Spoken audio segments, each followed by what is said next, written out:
ఈ రోజు మనం 17 జూన్ కరెంట్ అఫైర్స్ ను అండర్ 3 minutes లో తెలుగులో నేర్చుకోబోతున్నాం. First question, India's first agentic AI system అయినటువంటి కృత్యం అనే కంపెనీ అభివృద్ధి చేయడం జరిగింది. ఆపరేషన్ స్పైడర్ వెబ్ అనే పేరుతో ఉక్రెయిన్ దేశం రష్యా యొక్క సైనిక స్థావరాలపై దాడి చేసింది. వికలాంగుల కోసం జాతీయ సదస్సుని బెంగళూరులో ఏర్పాటు చేశారు. ఇండియా ఏఐ మిషన్ ను మినిస్ట్రీ ఆఫ్ ఎలక్ట్రానిక్స్ మరియు నాస్కామ్ కలిసి ఆవిష్కరించడం జరిగింది. ఇటీవల జాతీయ మహిళా కమిషన్ యశోద యాప్ ను ఆవిష్కరించారు. ఫోర్త్ ఓషన్ కాన్ఫరెన్స్ 2028 ను సౌత్ కొరియా మరియు చైల్ కలిసి ఆతిథ్యం ఇవ్వబోతున్నారు. ప్రపంచంలో మొట్టమొదటిసారిగా ఏబీ లిస్ట్ అనేటువంటి చెక్ లిస్ట్ ను పక్షుల పరిరక్షణ కోసం అభివృద్ధి చేయడం జరిగింది.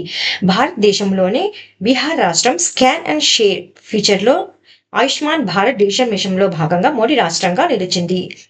గరుడాస్ అగ్రి అనేటువంటి డ్రోన్ దేశీయకరణ సౌకర్యాన్ని చెన్నైలో ఏర్పాటు చేశారు.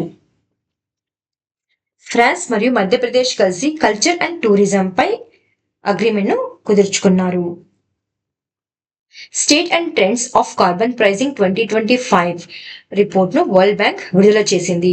34th PM of మంగోలియాగా గంపో జావ్ John tusker నియామకం చేశారు.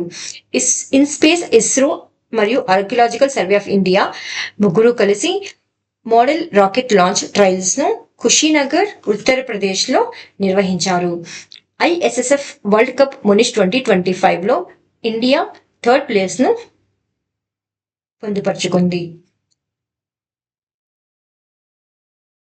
కర్ణాటక విండ్ పవర్ 2025 లో మొదటి స్థానంలో నిలిచింది. 2030 కల్లా భారత్ 100 గిగావాట్ సాధించాలని లక్ష్యంగా పెట్టుకుంది. జూన్ 15 ను డెంగ్యూ డేగా నిర్వహించారు. అందులో భాగంగా towards zero dengue death science strategy and solidarity theme గా ఎంచుకున్నారు. తల్లికి వందనం అనే కార్యక్రమాన్ని చంద్రబాబు నాయుడు గారు ఈ రోజు ఆవిష్కరించారు. డొనాల్డ్ ట్రంప్ గోల్డెన్ డోమ్ పేరుతో డిఫెన్స్ ప్లాన్ ని ఆవిష్కరించారు. ప్రపంచంలోనే మొదటిసారిగా ఏఐతో కూడిన మెడికల్ క్లినిక్ ను సౌదీ అరేబియా సిన్సీ మరియు అల్మోజా అనే హెల్త్ గ్రూప్ సహాయంతో ఏర్పాటు చేశారు.